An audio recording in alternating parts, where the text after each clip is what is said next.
लेकिन अब बात करते हैं एक बेहद चिंताजनक युद्ध, एक अलग युद्ध का मोर्चा, एक नया मोर्चा खुल रहा है। अरब सागर से सटे मुकल्ला बंदरगाह पर सऊदी अरेबिया ने हवाई हमला कर दिया। निशाने पर हूथी विद्रोही नहीं बल्कि वो हथियार और वो गाड़ियां थी जिसे एक और अरब देश यूनाइटेड अरब अमीरात ने भेजा था। हालांकि यूएई ने साफ किया कि जिन गाड़ियों पर हमला किया उनमें हथियार नहीं थे।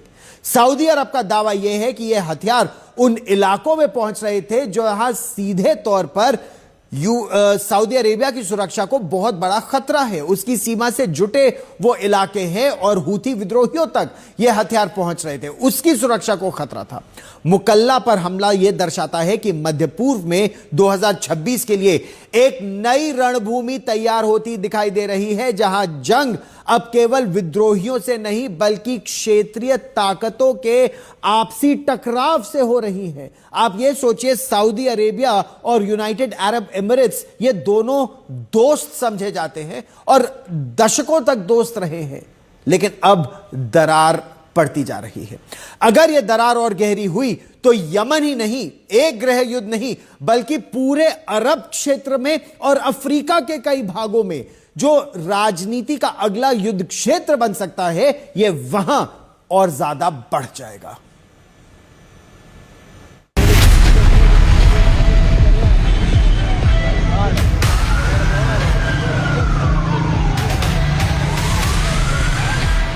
यमन का मुकल्ला बंदरगाह, अरब सागर से लगा यह इलाका अब सिर्फ एक व्यापारिक पोर्ट नहीं बल्कि अरब दुनिया की अंदरूनी लड़ाई का मैदान बन गया है। सऊदी अरब ने यहाँ हवाई हमला किया। लक्ष्य था वो जहाज जिन पर हथियार और सैन्य वाहन उतारे जा रहे थे। लेकिन चौंकाने वाली बात यह रही कि ये हथियार हूथी विद्रोहियों के नहीं थे।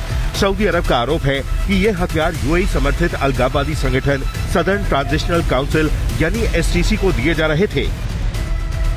सऊदी अरब ने साफ कहा कि ये शिपमेंट उसकी राष्ट्रीय सुरक्षा के लिए खतरे की घंटी थी, क्योंकि ये हथियार हदरमौत और माहरा जैसे उन प्रांतों में पहुंच रहे थे जो सीधे सऊदी सीमा से सटे हैं। सऊदी अरब का दावा है कि एसटीसी इन इलाकों में सऊदी समर्थित बलों को बाहर करने की कोशिश कर रहा था और यही वजह बनी मुकल्ला पर हमले की। ये मैप यमन के पूर्वी हिस्से को दिखाता है, जहां मुकल्ला बंदरगाह हदरमौत प्रांत में स्थित है और अरब सागर से जुड़ा एक रणनीतिक पोर्ट है।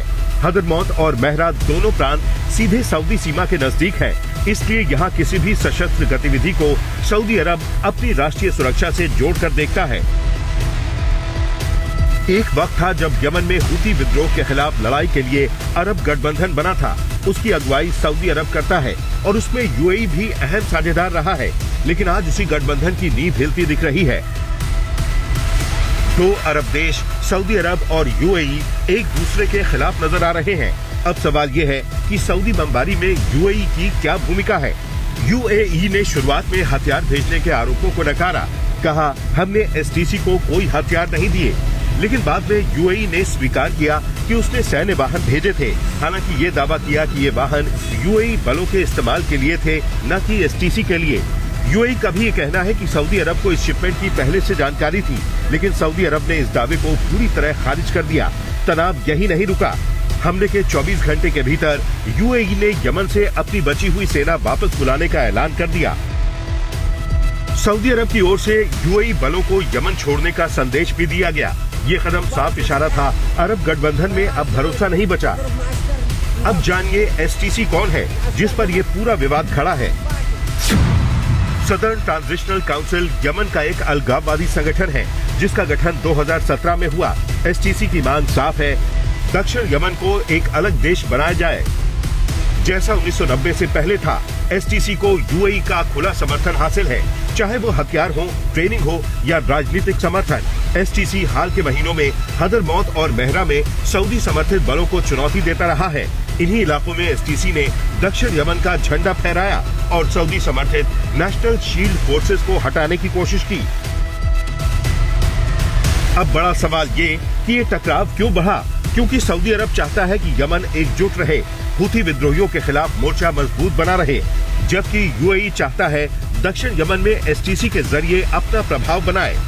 यानी एक दुश्मन के खिलाफ बने साथी अब आपस में ही आमने सामने हैं।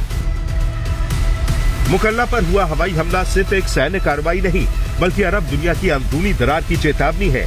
अगर ये टकराव बढ़ता है तो यमन की जंग सिर्फ हूती विद्रोहियों तक सीमित नहीं रहेगी, बल्कि अरब देशों के बीच शक्ति संघर्ष का अखाड़ा बन सकती है। आज